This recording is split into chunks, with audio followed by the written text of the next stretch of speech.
Hello everybody and welcome to the United Stand. This is the latest Manchester United news. There's loads of waving going on in the live chat. Hello everybody, it's Friday night. We have so much to discuss during the week. It's led by so many different things.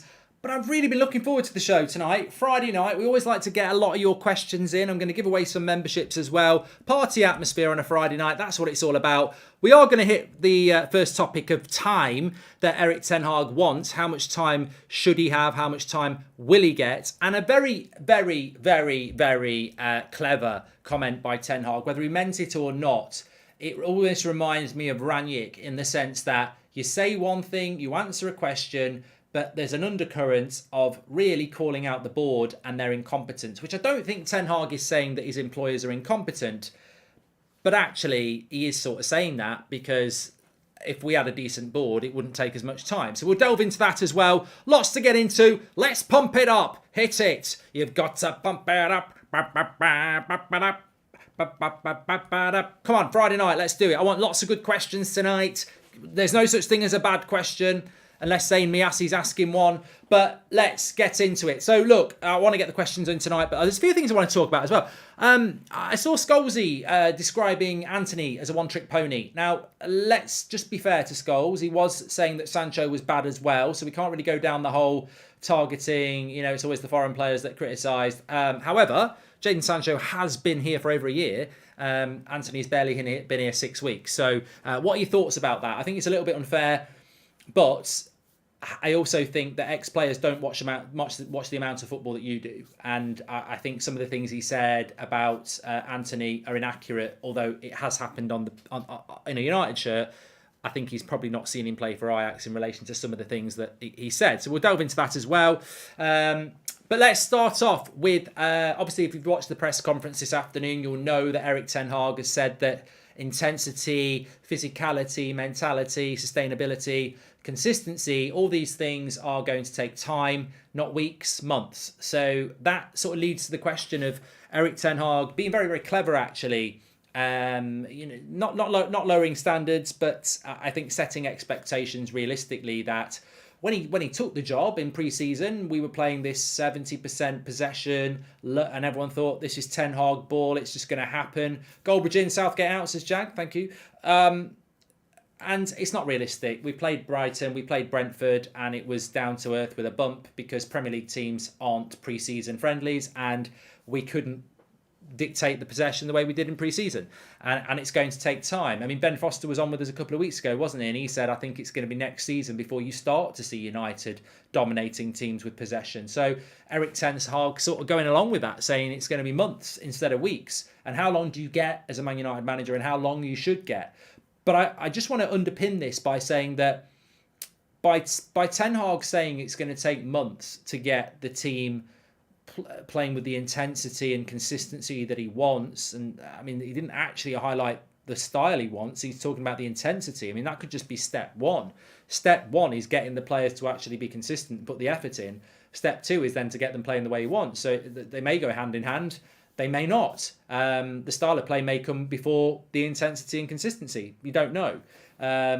But I also think that if Ten Hag meant it, it's genius. If he didn't mean it, it doesn't matter. But I think when a manager sits there and says, it's not going to take weeks, it's going to take months to get these players to play with the intensity that I want. Jag, welcome to the Members Club. I think maybe it's subconsciously or maybe it's deliberate, but what he's actually saying is these players aren't good enough. These players aren't good enough, and I've got to work with these players, and nobody else is coming in. And maybe nobody's coming in January. So I've got to work with these players who aren't good enough, and it's going to take me a long time to get them good enough. And what that basically means is that it exposes the board who put messages out there like, we're not going to have a summer like last summer next summer, and we're not going to buy anyone in January. That basically exposes the board, because when Ten Hag says it's going to take a long time to get these players to play the way he wants to, if he can get them to play he wants to, obviously that means he's not being supported by the board in January or with as much support in next summer potentially. And I think it always does come back to that, doesn't it? That if you are a Pep Guardiola or a Graham Potter or to a certain extent a Mikel Arteta or a Jurgen Klopp, you do generally have a board that wants you to be successful on the football pitch and wants to invest in you.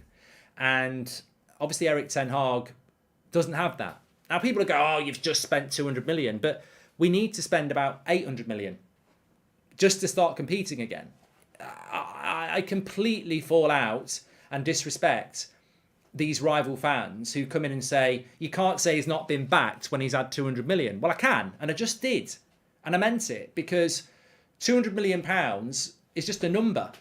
It wasn't value for money, 200 million pounds. We overpaid on nearly every player, and some of them we overpaid by a very lot. They were good players, but we overpaid for them. So don't talk to me about 200 million for a start, because we spent more than we should have done, which then could have got us another player if we'd spent correctly. And secondly, that's just one summer. We need to spend that in January. I mean, obviously not 200 million, but we need to spend in January, and then we need to spend another 200 million next summer. And from everything that we're hearing, they're not going to do that. And this is what United tend to do. They paper the cracks by going, we've backed the manager. Look, we spent 200 million pounds. Yeah, you spent the money badly, and you're not going to do it again, according to you. So, I think when Erik ten Hag says it's going to take time, not weeks, months, I think it's also underpinned by let me be blunt. The reason it will take longer is because of the board we have. I mean, let me just say it like this. It will take Ten Hag longer to be successful with the Glazers and Arnold and Murta than it will take for Ten Hag to be successful with Man City's owners or Chelsea's owners or Arsenal's owners potentially. That's as simple as it gets.